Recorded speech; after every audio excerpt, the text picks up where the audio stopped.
মান্যবর উপদেষ্টারা এত কষ্ট করেছেন, পরিশ্রম করেছেন যে এই 10 মাসেও যাদের রক্তের কারণে, যাদের জীবনের বিনিময়ে তারা উপদেষ্টার চেয়ারে বসেছে, কিন্তু সেই শহীদের তালিকা তৈরি করতে পারেনি।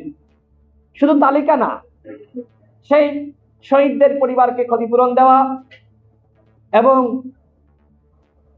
আহত যোদ্ধাদের পুনর্বাসন করা, সুচিকিৎসার ব্যবস্থা করা, এর কোনো কিছুই সরকার 10 মাসে করতে পারেনি। শেখ হাসিনার উস্কানিতে কোনোভাবে ফাঁদে পা দিবেন না। শেখ হাসিনা আসুক, দেশে আসুক, এসে রাজনীতি করুক।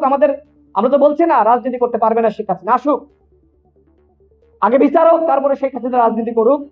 বেগম খালেদা জিয়া তিনি তো চাইলে সেই 11-11 সময় বিদেশে চিকিৎসার নামে পালিয়ে যেতে পারতেন, গিয়েছেন, যায়নি তো।